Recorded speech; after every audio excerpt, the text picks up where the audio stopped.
Donc, le secrétaire de séance, je vous propose, puisque Mathieu Morateur n'est pas là, Vanessa Varessia. Voilà, donc elle va nous faire l'appel des présents, la plus jeune. Je ne me suis pas trompé, hein. C'est peut-être la plus jeune. C'est ça. Moi non plus. Allez Vanessa, tu vois. Richard Mallier. Présent. Amapola Ventron. Marie-Odile Armandon. Mathieu Pietri. Présent. Monique Salomon. Roger Mossé. Présent. Corinne Lemeu. Pouvoir. Edmond Etetjean. Présent. Edouard Alexander. Présent. Mathieu Morateur.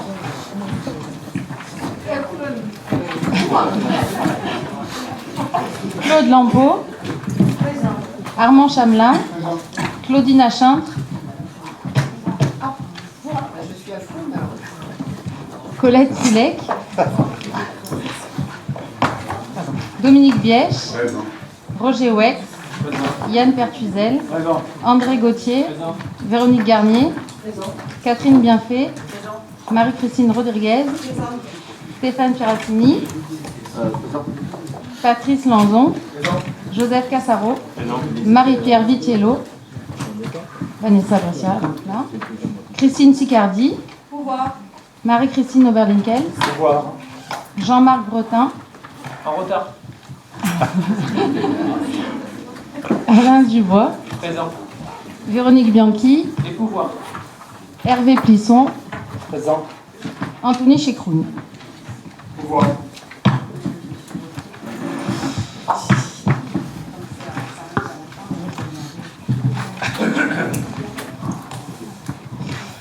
Bien, mes chers collègues, je vous rappelle que, comme à son habitude, le conseil municipal de ce soir est filmé.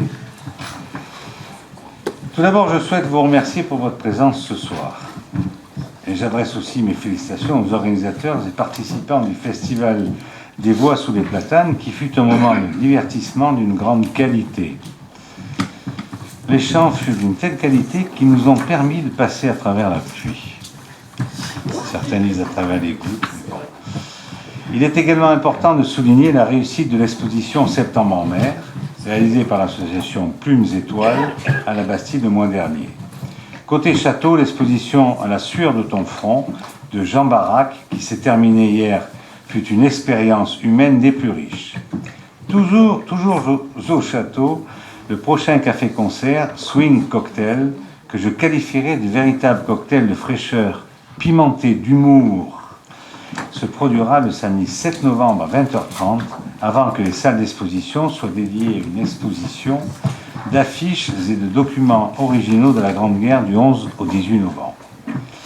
N'oubliez pas non plus de noter que la prochaine causerie de la bibliothèque, présentée par Jean-Louis Monguilan, qui est un professeur d'histoire, sur le thème de la Grande Guerre intitulé « L'Italie, amis des années 15 », vous sera proposé mercredi 4 novembre à 18h30, évidemment sur entrée libre. Personnellement, je tenais également à souligner le travail accompli pour que le congrès départemental des anciens combattants se déroule dans d'aussi bonnes conditions sur la commune. J'ai l'immense plaisir d'avoir accueilli ces héros de jadis et fait l'honneur à notre devoir de mémoire. Merci encore à tous les participants. Je vous informe que la traditionnelle cérémonie du 11 novembre se déroulera le mercredi 11 novembre à 11h, place de l'Hôtel de Ville, et sera placée sous le thème de notre jumelage avec Fiesole. Ce jumelage est d'ailleurs très actif, comme le témoigne la soirée italienne de samedi dernier, organisée par notre comité de jumelage, dont je salue le travail, ainsi que l'ambiance de la soirée. Il est important de préciser que des habitants de Fiesole étaient présents à titre personnel. J'ai pu les saluer d'ailleurs le samedi soir.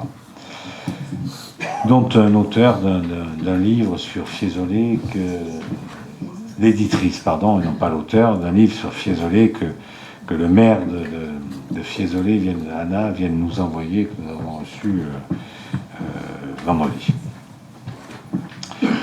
Le conseil municipal de ce soir traitera de l'avis de la commune au sujet de l'enquête publique en faveur des rejets en mer des résidus liquides de la société LTO, ainsi que de la modification numéro 3, le PLU.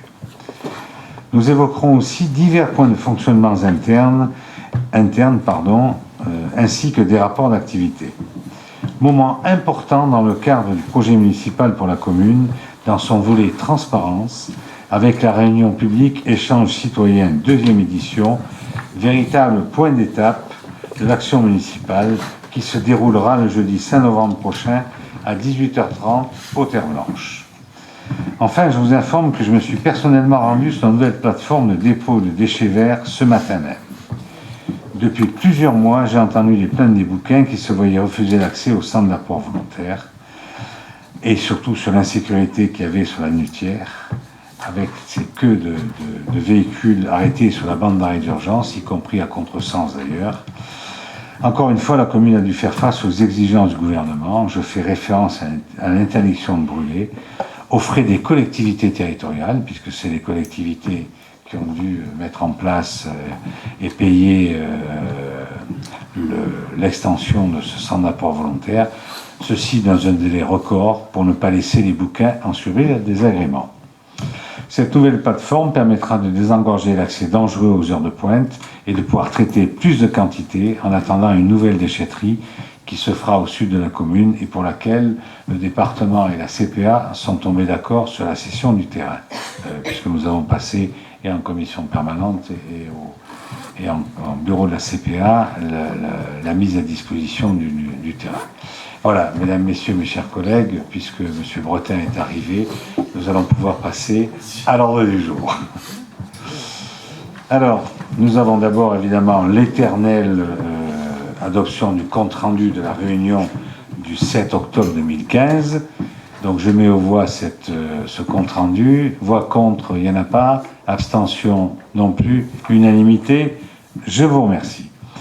Ensuite, nous avons les informations au titre des décisions dans le cadre de l'article L. 21-22 du Code général des collectivités territoriales. Il y a 7 décisions.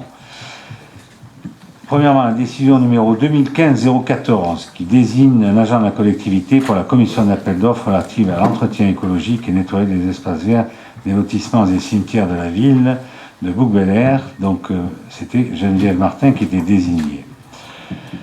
Désignation numéro 2015-015, désignation toujours d'un agent de la collectivité pour la commission d'appel d'offres relative à l'entretien écologique et nettoyage des espaces verts, des lotissements et cimetières de la ville de Bouc-Bel-Air.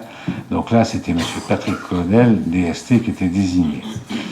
La décision numéro 16, toujours pour la même commission d'appel d'offres relative à l'entretien écologique et nettoyage des espaces verts, des lotissements et cimetières de la ville, M. Jacques Gasperini, qui est le fonctionnaire, qui est technicien territorial, qui est le fonctionnaire responsable des espaces verts, donc qui a été désigné. Ensuite, nous avons pour toujours une personnalité compétente pour la commission d'appel d'offres relative à la fourniture de services des communications électroniques. Madame Vino-Émilie a été désignée. Toujours pour la même commission, Madame Martin Geneviève, et encore pour la même commission, Monsieur Édouard Cicluna. Voilà, est-ce que vous avez des questions là-dessus, sur ces 7 décisions? Pas de questions. Écoutez, je vous remercie. Donc on va passer maintenant à la première délibération. C'est modification de la composition de la commission consultative des services publics avec des membres désignés. Si je ne m'abuse, on a un membre de la majorité qui a changé, puisque c'était Madame Geneviève Martin, et donc qui a démissionné le 15 juin, et donc il faut la remplacer au sein de la commission consultative des services publics locaux, et je vous propose la candidature de Monsieur Roger Wex, conseiller municipal. Si vous en êtes d'accord, on fera ça à main levée et non pas à bulletin secret. Donc d'abord, est-ce que vous êtes d'accord pour désigner à main levée M. Roger Wex? Pas de voix contre, pas d'abstention, je vous remercie. Donc je vous propose la candidature de M. Roger Wex pour remplacer Mme Geneviève Martin. Est-ce qu'il y a d'autres candidatures? Pas d'autres candidatures, donc je mets aux voix cette désignation. Qui est contre? Qui s'abstient? Donc une abstention, M. Plisson. Donc unanimité des votants. Je vous remercie. Oui, attention, monsieur Plisson, donc, comme il a pouvoir pour Alain Oberlinkels, donc ça nous en fait 2. Modification de la composition de la commission Vie-Nature. Donc, c'est, je crois, la même chose, si je ne m'abuse. Il faut remplacer Madame Geneviève Martin. Je vous propose de faire la même chose. On vote à main levée la délibération. Donc, il n'y a pas de voix contre là-dessus. Ce vote à main levée, pas d'abstention. Donc, je vous remercie. Donc, je vous propose, à la place de Madame Martin, de mettre Monsieur Yann Pertuisel. Est-ce qu'il y a des voix contre? Est-ce qu'il y a une autre candidature? Pas d'autre candidature. Est-ce qu'il y a des voix contre? Il n'y en a pas. Abstention. 2 abstentions. Donc, unanimité des votants. Je vous remercie.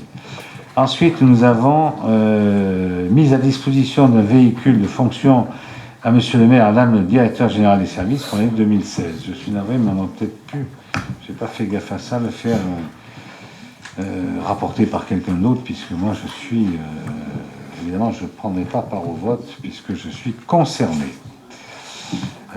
Donc il s'agit de quelque chose de nouveau, puisque c'est dans le cadre de l'article L 2123-18-1-1 du Code général des collectivités locales, qui prévoit que ça doit passer en conseil municipal pour prendre la délibération, donc qui approuve la mise à disposition pour l'année 2016 d'un véhicule de fonction à M. Richard Mallier et Mme Geneviève Martin, directeur général des services. Question là-dessus? Je vous en prie, monsieur le conseiller municipal, vous avez la parole. Merci beaucoup, bonjour, bonsoir à tous. On n'avait pas déjà voté quelque chose comme ça, mais je n'ai pas retrouvé effectivement, mais il me semblait qu'il y avait déjà eu une délibération sur ces véhicules du maire et du DGS. Oui, nous l'avions fait, c'est annuel, donc on le fait tous les Voilà, ans. c'est annuel, hein. Il ne vous a pas échappé, nous sommes en 2015, donc nous le faisons pour l'année 2016, et qu'en 2014, nous avons voté pour l'année 2016. Voilà. Pour l'année 2015, pardon. Donc, ma question, c'était chaque année, il faut le revoter. Exactement. Okay, Chaque année, c'est l'article 21-23-18-1-1 du Code général du CGCT. Plus de questions, donc je me vois cette délibération. Voix contre, il n'y en a pas. Abstention, 2 abstentions, donc unanimité des votants. Je vous remercie. Tiens, prenez un peu tout ça. Ensuite, création et suppression de postes au registre des effectifs. Bon, c'est l'éternelle délibération qui, pour nommer au 1er novembre 2015, si vous en êtes d'accord, il faut donc un poste d'adjoint administratif de première classe à temps complet, 2 postes d'adjoint technique de deuxième classe toujours à temps complet, et par contre, je vous propose de supprimer 2 postes d'adjoint technique de deuxième classe à temps non complet, puisqu'en fait, ce sont des gens qui étaient des agents qui étaient à temps non complet que l'on passe à temps complet. Est-ce que vous avez des questions là-dessus? Monsieur le conseiller municipal, vous avez la parole. Juste, les 2 agents techniques qui étaient à temps non complet, qui passent à temps complet, ils sont sur quelle tâche? C'est dans le scolaire. Oui, mais c'est par rapport au TAP ou... Ah ben, c'est vrai qu'il y a, par rapport au TAP, on a dû créer des postes, pérenniser certains, enfin voilà, donc la réorganisation à la suite des TAP que nous avons fait. Et le premier adjoint, tu peux le dire, que nous avons détaché spécialement des agents sur les TAP. Encore une fois, c'est l'État qui nous impose ça, et ça nous coûte quelques sous, c'est pas les 50 000 € que nous donne l'État jusqu'à quand, on ne sait pas d'ailleurs, qui nous suffisent pour avoir mis en place les TAP. Je rappelle quand même qu'on est à 150 000 € du coût de l'opération, évidemment à laquelle il faut déterminer diminuer la participation des parents, mais qui n'est pas énorme, qui est de quelques dizaines de milliers d'euros, qui est de 50 000 € aussi. Voilà. Pas de questions là-dessus, plus de questions. Donc je mets aux voix cette délibération. Voix contre, il n'y en a pas. Abstention non plus. Unanimité, je vous remercie. Délibération suivante, c'est encore moi, décidément. Il s'agit de donner l'avis de la commune sur le dossier d'enquête publique concernant Altéo Gardanne et l'autorisation de rejeter en mer.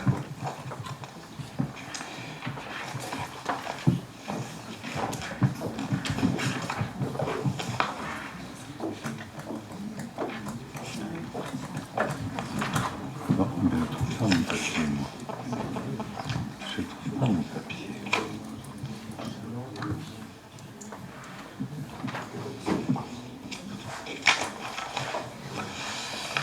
Voilà, pardon, je cherchais mon papier, j'en ai peut-être pour un moment, mais qu'est-ce que vous avez dans ma main?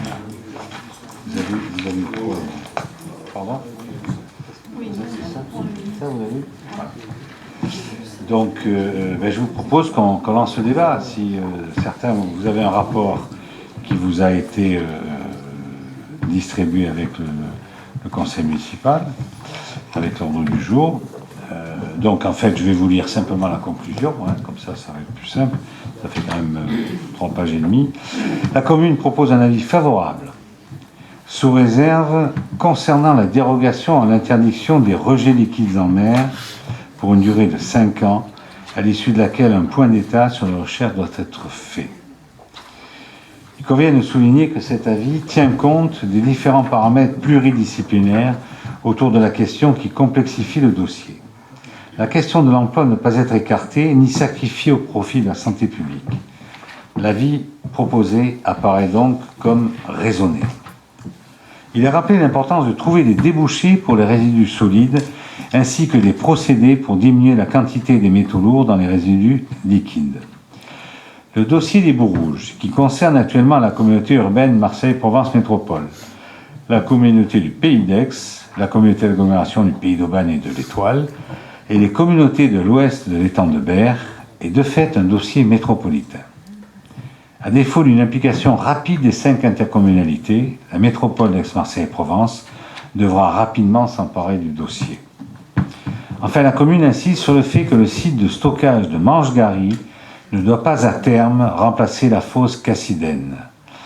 Ce n'est pas parce que notre commune n'est pas protégée par une mesure de parc national qu'elle doit accueillir les résidus jugés impropres pour la mer Méditerranée. Voilà les conclusions. Mes chers collègues, donc je vous ai proposé en fait un avis favorable avec évidemment des réserves et que, en clair, que les études continuent et soient achevées au plus vite possible sur le recyclage de la bauxite, de la bauxaline, et sur le fait que on doit évidemment le moins possible rejeter dans la mer Méditerranée et dans la fosse Cassidène. Voilà. Est-ce que quelqu'un souhaite intervenir là-dessus? Monsieur le conseiller municipal, vous avez la parole. Donc, j'ai lu avec intérêt l'avis dans sa globalité donné sur le dossier d'enquête. Je rappelle que c'est l'avis qui vous est proposé ce soir et qui soit déposé auprès du commissaire enquêteur dans le cadre de l'enquête publique. C'est l'avis de la commune par rapport à l'enquête, etc. Je suis, tout ce qui est dit me semble effectivement tout à fait judicieux. Le seul problème, c'est que je rappelle que l'enquête publique ne porte absolument pas sur le problème des rejets des boues rouges, en particulier à Manche-Gary. Il porte sur l'autorisation de rejet de l'eau de traitement de la société Alteo, eau qui ne représente plus que, on va dire, un petit pourcent des rejets d'Alteo, si ce n'est que cette eau a un pH de 13 et donc est tout à fait inutilisable et donc est rejetée à la mer.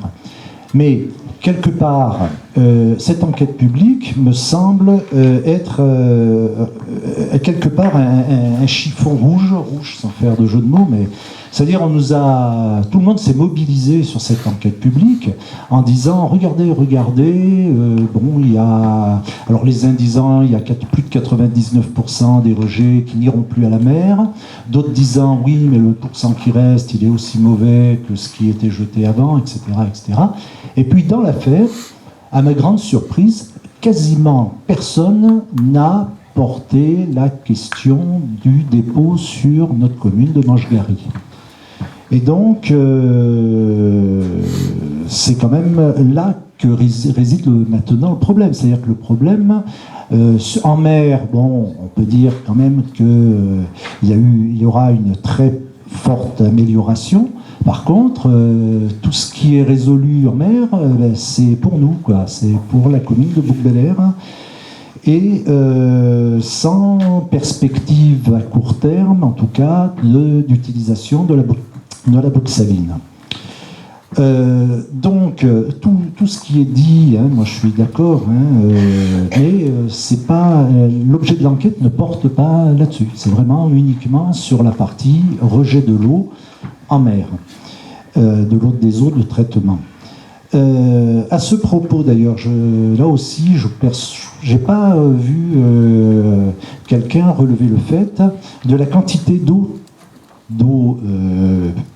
qui est rejetée en mer. Et c'est, je vous rappelle, 250 mètres cubes par heure. C'est-à-dire que Alteo va rejeter en mer une eau qui est à un pH de 13, donc on ne peut plus basique. Et ça représente une utilisation d'eau douce qui est supérieure à la consommation de Bourg-Belair, même supérieure à la consommation de Gardanne. 250 mètres cubes par heure, c'est absolument gigantesque. Et personne, apparemment, ça n'a pas gêné qui que ce soit, alors qu'on est quand même dans une région où l'eau est quand même un bien rare, ou en tout cas elle a toujours été. Bon, il faut croire qu'aujourd'hui, ça ne pose plus de problème, puisque personne n'a soulevé la question. Donc, conclusion de cela, d'une part, je pense que dans la vie que la commune pourrait donner, effectivement, il est bon de souligner que le problème de Manche-Gary devient plein et entier, mais je crois que, puisque l'enquête publique n'a pas porté sur la totalité du processus de traitement, il serait vraiment impératif de demander la mise en place d'un comité de suivi de site, qui, à condition bien sûr qu'il prenne dans sa globalité le processus de traitement et pas seulement le 1% d'eau, certes inutilisable, mais qui part en mer. Et bon, d'autre part, effectivement, peut-être s'il pouvait y avoir un mot sur la quantité astronomique d'eau douce qui est utilisée, on pourrait imaginer qu'il soit demandé à Alteo concernant l'eau qu'il rejette, puisqu'ils devront, à court terme, dans les 5 ans, ils devront ne plus rien rejeter en mer du tout. On pourrait leur demander de porter leur effort en priorité sur la réutilisation de cette eau douce après traitement, de façon à ce que le pH retombe à un niveau correct pour permettre une irrigation ou quelque chose comme ça. Voilà, donc moi j'aurais tendance à dire, bien sûr, l'avis sous réserve de 5 ans à l'essai me va bien, mais le comité de suivi de site me semble absolument incontournable, et puis de demander à ce que les études portent prioritairement sur la réutilisation des quantités importantes d'eau de traitement qui seront rejetées en mer dans les 5 années qui viennent, ça me semblerait intéressant. Voilà. Bien, monsieur le conseiller municipal, vous avez compris que l'on parle peut-être pas de la même chose, que moi je parle de l'enquête publique qui a lieu, qui a été remis en cause par le ministre de l'Environnement au mois d'avril, au moment où elle devait ouvrir, et qui finalement s'est ouverte en juillet ou août, enfin, je ne sais plus la date exacte, bon, peu importe, la date, c'est pas ça, ça considérait, ça correspondait au rejet dans la mer Méditerranée sur la fosse Cassidène. Donc c'est pour ça que je vous ai parlé d'un avis là-dessus, puisque notre commune doit donner son avis sur cette enquête publique, puisqu'elle est concernée, les eaux partiront d'ici, si je puis dire. Voilà. Donc c'est là-dessus. Par contre, sur le site de Manche-Gary en lui-même, comme on ne l'évoque pas, et je suis pleinement d'accord avec vous, c'est pour ça qu'on vous a proposé un avis, en reprenant un peu le problème de Manche-Gary, en disant on ne peut pas rester comme ça sur le site de Manche-Gary à avoir des résidus qui sont collectés, stockés, mais stockés jusqu'à quand? Ça fait déjà quelques années. Et là, l'enquête publique concernant Manche-Gary, c'est-à-dire le dépôt de bauxaline avec l'installation des filtres, a eu lieu, c'était avant les élections municipales, donc ni vous ni moi n'étions ici au conseil municipal, peut-être certains s'en souviennent, mais moi je vous avoue que je ne me souviens pas exactement, ça doit dater des années 2010-2012 vraisemblablement, ou quelque chose comme ça. Bon. Et c'est là où la commune a donné son avis et que l'arrêté préfectoral a été pris permettant le stockage sur le site de Mangegarry. Là, on n'en parle pas. Par contre, c'est le rejet dans la fosse cassidène de l'eau. Alors, 250 mètres cubes, écoutez, là, c'est une affaire à mon avis, d'experts, avec les chiffres que vous avez lancés.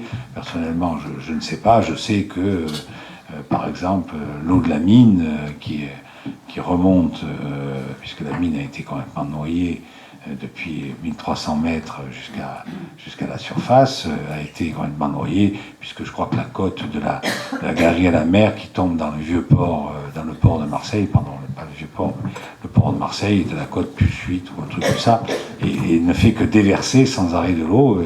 Je ne suis pas un spécialiste, je ne suis pas un expert, mais je dois dire qu'à mon avis, l'eau, elle descend et elle va toujours à la mer. Hein. C'est à la mer qu'elle s'arrête d'ailleurs. Que ce soit la mer ou par le biais des fleuves ou des rivières, c'est là où elle va. Donc de l'eau douce qui se rejette dans la mer, il y en a partout, et avec des débits qui sont importants, ne serait-ce que le Rhône. Bon. Par contre, moi, j'ai, concernant le dossier Alteo Mangegarry, alors, des propositions à faire, qu'on fera d'ailleurs assez vite sur le site Mangegarry, avec des possibilités peut-être de phytoremédiation ou enfin, en tout cas de valorisation de biomasse qui sont importantes sur le site de Mangegarry. Donc voilà. Mais ça, c'est pas l'enquête publique, c'est pas l'avis de la commune qu'on a donné ce soir. Oui, j'entends bien, on est bien d'accord, c'est ce que je disais, que l'objet de l'enquête, ce n'est pas Mangegarry. Mais dans le document qu'on a sous les yeux, qui me convient bien, hein, mais qui est, je vois, avis au motif du principe de transparence, au motif du principe de responsabilité, au motif du principe d'anticipation. Tout ça, c'est quand même, ça concerne Mangegarry, quoi. Et là, je pense que l'enquêteur, le commissaire enquêteur va dire, c'est hors sujet, même si c'est fondamental pour nous. Hein. Voilà, mais sans plus. Hein, par contre, le comité de suivi de site, celui-là, pourrait être une condition qui nous permettrait d'avoir une vision globale du process. Monsieur le conseiller municipal, on nous demande notre avis, on en profite pour dire, mais attention, nous on est concernés par Mangegarry, n'oublions pas. Et donc ça veut dire que si vous donnez la possibilité, ça serait au préfet, la possibilité que pour 5 ans, c'est ce qu'on souhaite, nous, ne donner que pour 5 ans, et pendant ce temps, il faut qu'on avance sur le traitement de ce qu'on laisse là-haut. C'est ça, et ça concerne bien l'enquête publique qui est menée. C'est le rejet des eaux dans la fosse cassidène, rejet des eaux venant d'ici. Donc on en profite pour dire ne le donnez que pour 5 ans, et faites en sorte que ça avance pendant ce temps-là. Parce que nous, alors on explique évidemment, on rappelle au commissaire enquêteur que le site de Mangegarry, c'est pas n'importe quoi. En fait, c'est lui qui est à la base de ça. Et si on rejette moins d'eau chargée ou d'eau moins chargée là-dedans, c'est grâce à Mangegarry. Et donc c'est nous qui... Alors là-dessus, sur Mangegarry, on a un problème avec l'eau pluviale. C'est-à-dire que les eaux restent énormément, et puis tout le pluvial font que ça emporte la bauxaline. Donc là, on le fera d'ailleurs ultérieurement, pas très longtemps, on proposera, si vous voulez, d'autres solutions qui sont la phytoremédiation, la valorisation biomasse de Mangegarry. Hein. Donc, comme on a fait d'ailleurs la charte avec Alteo. Hein. On a signé une charte avec Alteo avec un comité de suivi avec les riverains et un comité qu'on a appelé comment, Marie-Odile ? Comité de suivi avec les riverains, et l'autre c'est le comité. Bon, enfin, il y a deux. Un avec la population boucaine et l'autre simplement plus précisément pour les riverains qui sont les premiers concernés. Voilà. Dans ce cadre-là, on fera des propositions à Alteo. Autre remarque ou question là-dessus ? Eh bien, écoutez, je mets aux voix cet avis tel qu'il vous a été rappelé. Donc, voix contre. Il n'y en a pas. Abstention non plus. Unanimité. Je vous remercie. Il est important que ce dossier soit voté à l'unanimité pour la commune parce que c'est quand même nos concitoyens et les Légiens qui sont concernés. Bien, nous passons à l'approbation de la modification numéro 3 du PLU, rapporteur Monique Salomon. Merci, Monsieur le maire. Alors, cette délibération, en fait, elle concerne le projet de Montory, qui s'appelle le Jardin des Essences. Ben, il m'a dit qu'il avait mis en route. Ah. Non, mais parle dedans. Alors, vous m'entendez? Voilà. Oui. Bon. Donc, le projet, la délibération concerne la modification numéro 3, il s'agit en fait du projet Montory où on va créer le Jardin des Essences. Et c'est pas pour ça qu'on a fait principalement cette modification. Donc je vais vous expliquer pourquoi. Lors de la commission plénière du 12 octobre, nous avons présenté une synthèse de ce projet, ainsi que l'avis qui a été formulé par le conseil départemental sur ce sujet et les conclusions du rapport du commissaire enquêteur. Pour la réalisation de ce projet, qu'il était absolument impératif de réaliser rapidement à cause des flux de circulation qui vont être engendrés par l'ouverture depuis la rentrée 2015 de l'espace Virginie de Dieu et de ses 310 élèves. Nous ne pouvions pas, comme certains ont pu le penser, attendre la révision du PLU, qui est une procédure plutôt longue et plus contraignante à réaliser qu'une modification. La voie de desserte pourra ainsi être réalisée plus rapidement pour améliorer et sécuriser celle-ci.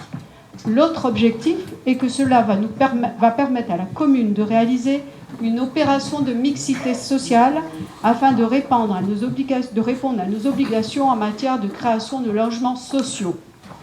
Grâce à la réalisation de ce projet à vocation d'habitat sur une superficie de 4 hectares, située entre l'avenue des Noyers, c'est-à-dire la D8 qui va vers Simiane, la rue Pétéas, celle qui dessert le collège, et la rue Jacques-Yves Cousteau qui dessert l'espace Virginie de Dieu, le complexe Guitru et le terrain de foot. La circulation sera redistribuée sur un second axe avec la mise en place d'un giratoire sur l'avenue des Noyers. Le 16 février 2015, le conseil municipal a prescrit et justifié la procédure de modification numéro 3 du PLU et 6 mois après, l'enquête publique qui s'est déroulée du 2 juillet au 5 août était terminée. Le commissaire enquêteur a rendu son rapport et ses conclusions le 8 septembre. 16 observations ont été consignées sur le registre d'enquête par les administrés. 8 ne concernaient pas l'objet de la modification. Deux remarques à propos du développement au niveau de Belle-Ombre. Une lettre de réflexion sur la révision du PLU et donc sur la pertinence de cette modification numéro 3, alors que ce projet aurait pu être intégré dans la révision du PLU.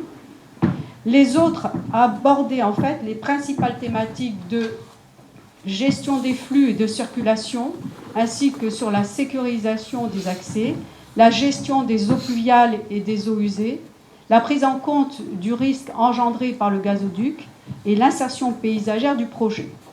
Parmi toutes les personnes publiques associées ayant reçu notre projet de modification, seul le conseil départemental des Bouches-du-Rhône s'est manifesté en demandant la réalisation d'une étude de trafic et un schéma de circulation d'ensemble à l'échelle du pôle d'équipement afin de déterminer le type de carrefour à aménager sur l'avenue des Noyers ainsi que son dimensionnement et son positionnement sur la voie. Au cours de la réunion de travail organisée par le conseil départemental en présence du commissaire enquêteur, qui s'est déroulée au service urbanisme, il a été convenu que l'étude et le schéma de circulation ainsi que le type de carrefour sollicité par le conseil départemental seront établis dans le cadre du futur permis de construire. Dans ses rapports et ses conclusions motivées, le commissaire enquêteur a émis un avis favorable assorti de 2 recommandations qui sont, pour la première, de prendre en considération les observations formulées par le conseil départemental et pour la seconde, de ne pas négliger les mesures de compensation et les potentiels renforcements du réseau d'eau pluviale rendue nécessaire par la gestion des eaux de ruissellement liées à l'urbanisation future du secteur Montory, conformément aux dispositions du schéma directeur pluvial de la commune. Dans le cadre de l'instruction du futur permis de construire, ces deux recommandations seront abordées et contrôlées. Au titre de l'article L123-13-2 du Code de l'urbanisme, Monsieur le maire propose au conseil municipal d'approuver le dossier de modification numéro 3 du PLU de Bouc-Bel-Air. Merci Monique. Est-ce que vous avez des questions? Je rappelle qu'on l'a vu en commission plénière lundi dernier. Lundi dernier, oui. Pas de questions? Explication de vote? C'est quoi alors? Je rappelais notre position rapidement. On comprend bien l'urgence de faire une nouvelle voie pour accéder au pôle de Dieu, mais tout cela se fait rapidement, certes, peut-être trop rapidement. Je pense que l'enjeu sur le quartier de Montory est fondamental. C'est-à-dire que si on réfléchit à horizon 2025, on peut estimer que ce sont 1500 logements qui vont être construits sur Bouc-Bel-Air, dont l'essentiel sur le quartier de Montory, ça veut dire un quartier de 2500 à 3000 habitants. On regrette vivement que, encore une fois, les choses se fassent au coup par coup et que, comme toujours, tout ce qui a été fait à Bouc-Bel-Air, c'est quelque chose qui avance parce qu'on est poussé par l'urgence, mais on pourrait profiter sur Montory des capacités foncières qui existent et de cette obligation de loger les gens pour faire un projet qui soit intelligent, qui soit réfléchi, partagé, etc. Bon, on a là l'impression que c'est mal parti avec cette modification, sachant qu'en plus, quand on lit l'OAP, enfin le schéma d'orientation, d'aménagement et de programmation de Montory, c'est très court, très peu détaillé, très peu précis. On n'a pas vraiment l'impression de saisir quel est le projet final pour cet immense quartier qui sera presque une ville dans la ville. Après, juste une phrase pour les trois autres OAP qui sont présents dans cette modification, là aussi, sur Belle-Ombre, sur la RD 8N et sur les déplacements doux. C'est un peu, comment je dirais, plus un exercice de style que quelque chose qui renseigne le citoyen sur les perspectives dans ces trois domaines. Donc tout cela nous semble fait dans l'urgence, je le comprends, hein, mais aux dépens d'un aménagement qui a toujours manqué à Bouc-Bel-Air. Voilà. Alors, moi je voudrais vous répondre, c'est qu'actuellement on est en train de faire la révision du PLU, vous le savez. Et donc dans la révision du PLU, le projet de Montory, si vous voulez, on le prépare. Et donc il y aura aussi une orientation d'aménagement programmée pour le reste du projet de Montory. Ça ne remet pas en cause ce qu'on avait besoin de faire à ce niveau-là. On vous dit qu'il fallait faire une voie, d'accord ? Et le PLU, en fait, si vous voulez, si on avait inclus cette modification ou inclus dans le PLU, la révision du PLU, disons que cette voie ne serait arrivée peut-être qu'en fin d'année 2016. Et à mon avis, c'est vraiment trop tard. Alors que là, la voie, elle va pouvoir être faite probablement à la fin du premier semestre. D'accord ? Voire premier trimestre, je préférerais. Oui. On va essayer. Et puis, je ne comprends pas ce que vous parliez des 3 OAP. C'est les questions qui étaient posées au niveau, si vous voulez, de l'enquête publique par des administrés. Ce n'était pas la raison, si vous voulez, de l'enquête publique. Monique, nous d'un doute là, mais la modification numéro 3, ça correspond simplement à ce quartier-là. Absolument. Bergerie-Belle-Ombre, ça vous Pas avez du évoqué tout. l'OAP de Bergerie-Belle-Ombre, Oui. c'est pas du tout ça. Je crois que vous confondez, si vous voulez, la modification numéro 3 du PLU, comme vous l'a dit l'adjoint délégué au PLU, c'est en fait, ça nous permet d'aller plus vite, parce qu'on a un problème d'urgence, si je puis dire, en ce sens que Virginie de Dieu, l'espace a été ouvert, avec les problèmes de circulation que vous connaissez. On a, deuxièmement, à continuer notre programmation au niveau des logements sociaux. Et troisième point, on a aussi le problème du futur collège, du changement de collège, puisque le département devrait nous refaire un nouveau collège, où on avait le problème du pluvial. Et ça nous permet de satisfaire les problèmes qui sont la conséquence du nouveau collège qui sera après à côté de l'existant. Voilà. Donc, si vous voulez, c'est pour ça que j'avoue que j'ai l'impression que vous mélangez un peu tout. La révision générale du PLU, elle est lancée, elle sera adoptée, enfin, le PLU sera adopté, je ne sais pas quand, mais en tout cas, là, on avance beaucoup plus vite. D'ailleurs, à ma connaissance, je l'ai assez dit, je trouve que ça ne va pas assez vite dans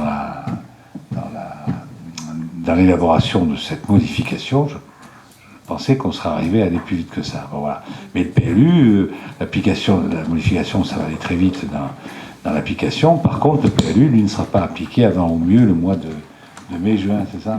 D'après ce que j'ai compris. Voilà.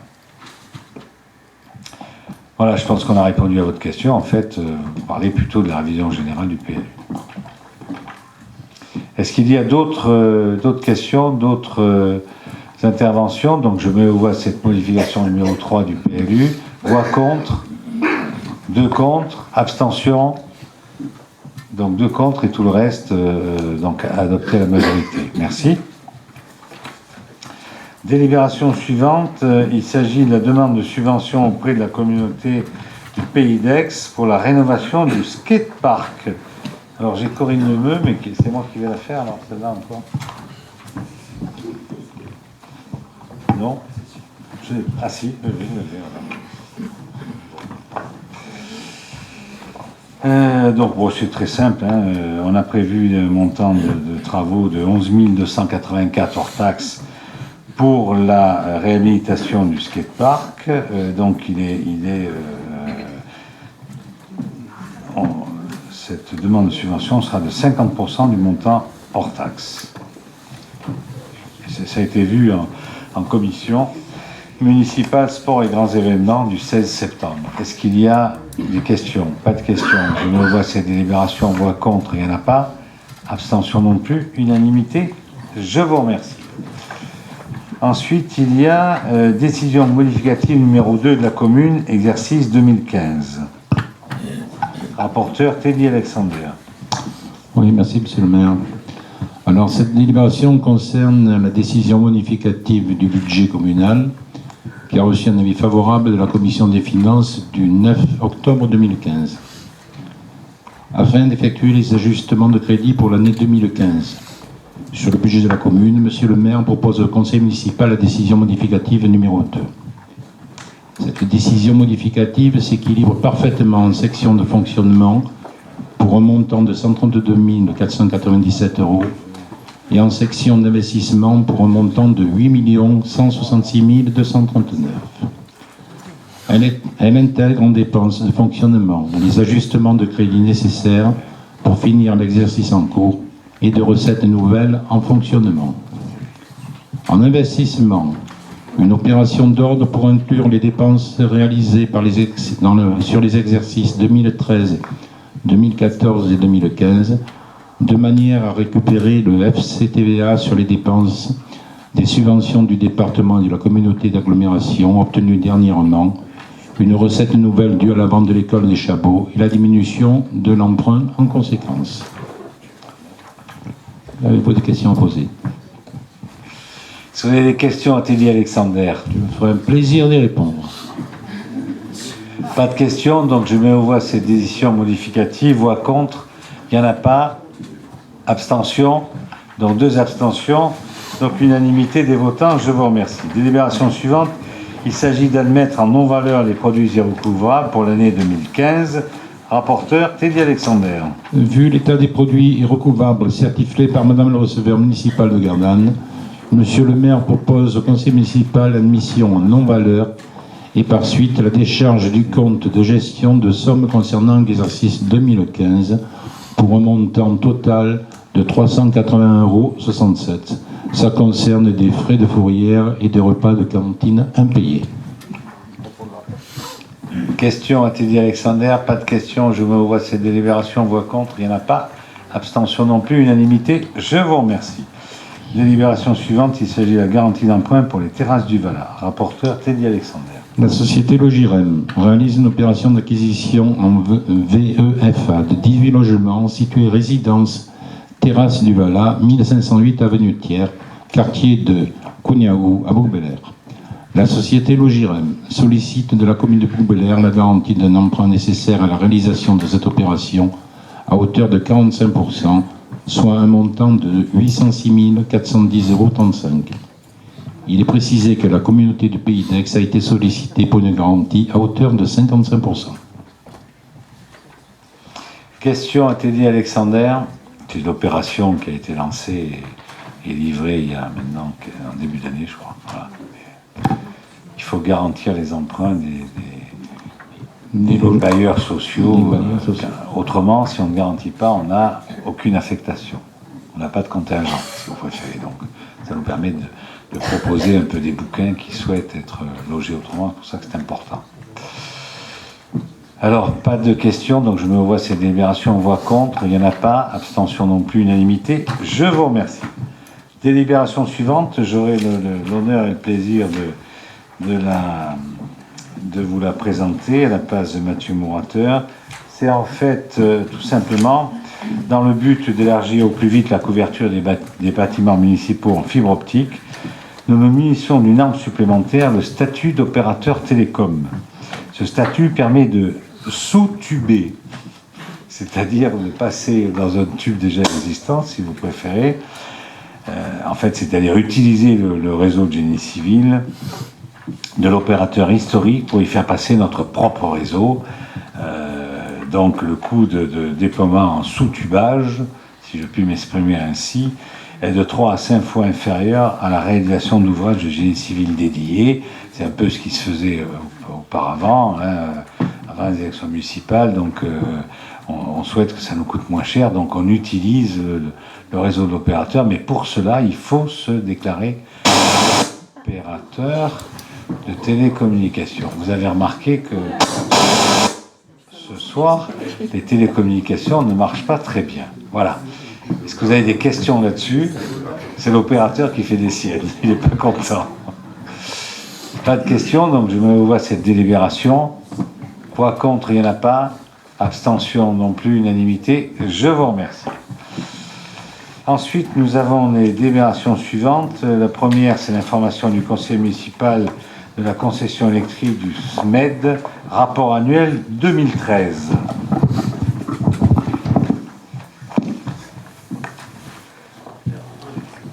Rapporteur Armand Chamelin, pardon. Merci, monsieur le maire.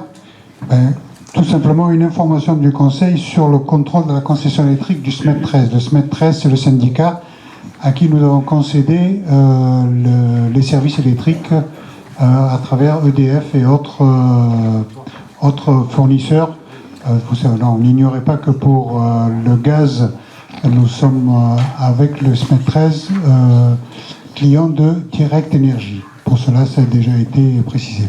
Alors en fait, le but de la note de synthèse, c'est uniquement vous présenter le rapport annuel 2013 de ce syndicat. Alors il est à votre disposition ici en mairie pour le consulter.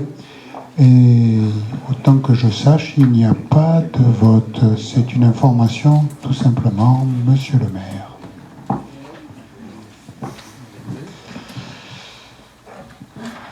Merci Armand, donc c'est une information. On passe à la délibération suivante, à moins qu'il y ait des questions peut-être là-dessus. Voilà, donc c'est aussi une information sur le prix et la qualité du service public d'assainissement non collectif, de la CPA, dit SPANC. Oui. Voilà, rapporteur Armand Chamelin. Tout à fait. Merci monsieur le maire. Écoutez, même chose, c'est une information et les dossiers et autres documents sont à votre disposition ici en mairie. C'est le service d'assainissement non collectif, ce qu'on appelle les fosses septiques, qui sont chez les particuliers, qu'il y a obligation de vérifier annuellement pour vérifier leur conformité aux normes d'hygiène.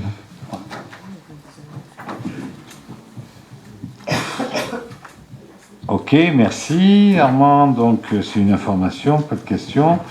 Donc écoutez, nous passons maintenant à un point d'information sur la... Je vois que M. Pierassini a rejoint M. Dubois. Donc ils vont tous les deux nous faire une information sur un rapport sur la délégation que nous avons eue de la ville de Bouxwiller au Haut-Karabakh. Nous vous écoutons, messieurs. Je pense que Merci, monsieur le maire. Faisant suite à la signature de la charte d'amitié qu'il y a eu l'année dernière entre Bouxwiller et Askéran, une délégation municipale de Bouxwiller s'est rendue en République du Haut-Karabakh. À ce titre-là, ils ont été invités aux Journées françaises en Artsakh. Ces Journées françaises se sont déroulées du 17 au 20 septembre 2015. Les objectifs de ces journées étaient de promouvoir la richesse de la culture française, d'approfondir nos relations avec la République du Haut-Karabakh, de renforcer notre coopération avec le monde, de renforcer la coopération avec le monde francophone. Diverses personnalités ont été invitées à ces journées, notamment Patrick Labonne, président du conseil départemental de la Drôme, M. François Rocheblonne, président du cercle Amitié France-Karabakh, M. René Rouquet, président du cercle Amitié France-Arménie. D'autres délégations de communes françaises partenaires avec le Karabakh étaient présentes, notamment Les Pennes-Mirabeau, Villeurbanne, Valence, Bourg-les-Valence, des journalistes, des artistes et des représentants des mondes associatifs français. Ces journées nous ont proposé avec un large panorama d'activités. Notamment, nous avons eu droit à des expositions, des conférences, des animations, des projections de films, des rencontres, des démonstrations culinaires. Sur les 6 jours que nous avons passés en Arménie et au Haut-Karabakh, il faut quand même préciser que pendant 4 jours, les 2 premiers jours et les 2 derniers jours de notre délégation ont été dédiés à l'acheminement de la délégation vers Askéran et Stepanakert. Oui, alors je prends la suite. Donc, effectivement, le périple était assez très beau voyage, mais le périple relativement fatigant, puisque pour aller de l'Arménie au territoire du Haut-Karabakh, c'était... mon collègue Pierassini a marqué 8 heures, mais je crois que c'était plutôt 10 heures. Voilà, donc c'était très intéressant dans la mesure où nous avons pu donc assister à l'inauguration de la Maison de la Francophonie, dite Maison Paul-Éluard, où Monsieur le maire a eu l'occasion de poser la première pierre. Nous avons aussi donc assisté au dévoilement de l'infinie œuvre du sculpteur que tout le monde connaît, Tauros, offerte au Haut-Karabakh, en symbolisant l'amitié infinie entre les nations françaises et karabagiotes. Je précise, c'est un personnage effectivement relativement connu et très accessible pour ceux qui aiment la sculpture. Nous avons aussi, et de manière très sérieuse, eu beaucoup d'émotions à visiter l'école de Stepanakert, une école publique obligatoire, gratuite et laïque en Haut-Karabakh, donc qui développe aussi des valeurs extrêmement prégnantes que nous connaissons en France, les valeurs républicaines. Voilà, donc je vous passe certains détails.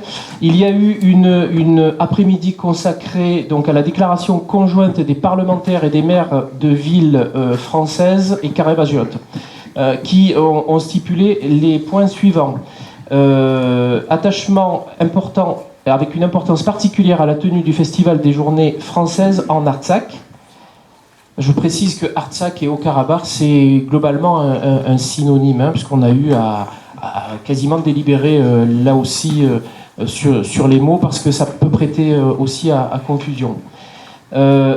Petit b apprécie hautement le développement de la francophonie dans la République, et notamment par la création d'un centre de la francophonie maison Paul Éluard à Stepanakert, qui est donc la capitale du Haut-Karabakh, s'accordent sur la nécessité de développer les relations bilatérales et de coopération sur la base des principes de l'égalité, de la complémentarité mutuelle et de la solidarité.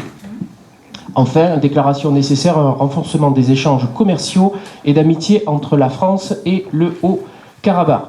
Sur la seconde journée, nous avons pu assister à la visite et à l'inauguration, on va dire, de l'école professionnelle française Yeznik Mozian, donc c'est à Chouchi, qui était historiquement la ville capitale du territoire. Donc c'était relativement important d'un point de vue symbolique, dans la mesure où la ville est quasiment détruite, mais cette école ainsi que l'université qu'ils sont en train de créer, c'est tout neuf, donc c'est vraiment saisissant de contraste. Voilà, je vous passe après les quelques détails,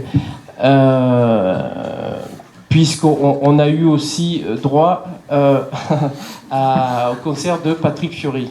Voilà, ça c'était relativement... c'était pour l'anecdote. Au-delà de cela, je tiens à préciser, et si je peux me faire le porte-parole, puisque là j'ai lu les notes de mon collègue Pieracini, si je peux me faire le porte-parole de la délégation, c'est un voyage qui est extrêmement touchant. Quand on voit ce pays que personnellement je ne connaissais pas, bien sûr l'Arménie, tout le monde connaît, mais quand on voit ce peuple qui est animé par des valeurs démocratiques et républicaines dans un petit territoire, puisque le pays fait la taille de 2 départements, je crois, 150 000 habitants, avec des valeurs démocratiques et républicaines, et il nous renvoie en fait une image peut-être aussi de vivre ensemble qu'on a certainement un petit peu oublié, donc avec très peu de moyens. Ça faisait vraiment chaud au cœur, donc c'est quelque chose humainement d'important, très important je pense pour notre commune, dans la mesure où ce pays n'est pas reconnu par la communauté internationale, et j'allais presque poser la question, je demande pourquoi, mais les réponses, on pourra en discuter hors séance peut-être. Voilà, donc quelque chose qui marque personnellement un homme à vie, puisqu'aujourd'hui, et je crois l'avoir dit relativement souvent à ceux à qui j'ai pu raconter ce voyage, et j'espère que c'est le cas pour l'ensemble de mes collègues, aujourd'hui on se sent le cœur arménien quand on a visité ces gens-là, et on est porteur de ces valeurs, parce qu'en fait ce sont les nôtres, et il faut continuer à les aider. Voilà.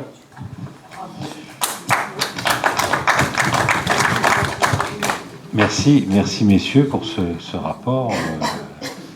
Moi je n'ai rien à ajouter, je pense que vous avez c'est sorti du cœur, c'est sorti tout simplement de notre mémoire à nous aussi, puisque les membres de la délégation ont vécu ça aussi, et je crois que vous avez bien retracé ce que nous avons fait, et on aura l'occasion sans doute d'en reparler dans un conseil municipal ultérieur. Merci. Donc, il nous reste les questions diverses. Donc, il y a une question diverse. Tu réponds ? Je vais passer la parole à Marie-Odile Armandon, qui, elle, va nous parler de la cabine téléphonique. Puisqu'on n'avait pas répondu la dernière fois. Madame Oberlinkens, un des derniers conseils municipaux, demandait si on pouvait transformer la cabine téléphonique en dépose livre. Donc, Madame Autier a fait une petite étude là-dessus.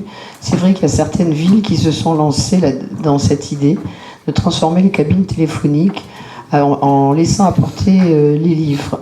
Donc, pendant 6 à 8 mois, ça a très bien fonctionné. Et puis ensuite, c'est tombé un peu à l'abandon. Et il y a certaines cabines qui ont brûlé les livres qui s'abîmaient. Donc, j'ai tout un rapport complet qu'on pourra vous envoyer par Internet. Ce que je voulais signaler, c'est qu'à la bibliothèque, déjà depuis 8 ans, on a ce service-là. C'est dans le hall de la bibliothèque. Les gens apportent les livres aux bibliothécaires qui les vérifient, qui regardent si ces livres sont à mettre entre toutes les mains, s'ils sont en bon état. Sinon, après, ils les apportent au chiffonnier d'Emmaüs. Et donc, sur les étagères dans le hall d'entrée, Les livres sont déposés, les gens les prennent, les livrent, les gardent ou même parfois les ramènent et d'autres personnes les prennent. Donc on a un service qui est déjà installé sur la commune et qui marche très bien. Voilà. Très bien, merci Marie-Odile. Alors, il y a une autre question écrite qui est posée pour ce conseil municipal, qui est simplement une lettre de Mme Berlinkels qui nous dit la commune a récemment fait l'acquisition de la salle de réunion 6 coût du ferrage. Voilà, donc elle nous explique que c'était les parents d'élèves et que les parents d'élèves l'ont finalement donné contre l'euro symbolique, vendu contre l'euro symbolique à la commune. Et elle propose de lui donner un nom, et c'est le nom de M. Esprit Garneronne, à cette salle-là. Je sais pertinemment que Esprit Garneronne cultivait le jardin qui était à côté de la salle. Il en avait fait un potager. Je sais qu'il a œuvré aussi des parents d'élèves là-dedans, donc pour cette salle. Moi, je vous avoue que tu as creusé, pourquoi pas, mais je vous avoue que peut-être qu'il y a des anciens élus aussi qui ont marqué la commune, qui pourraient avoir leur nom donné à une telle salle et qui ont aussi œuvré dans les parents d'élèves, qui ont été adjoints. Là, Esprit Garneronne, sa femme était élue, était conseillère municipale, c'est vrai, mais lui n'était pas élu. Donc c'est peut-être quelque chose, il faudra qu'on en rediscute, mais c'est une idée que je reçois très très volontiers en ce qui me concerne. Voilà, l'ordre du jour étant terminé, mais écoutez, je vous remercie. Je vous souhaite à toutes et à tous un bon appétit et une bonne soirée.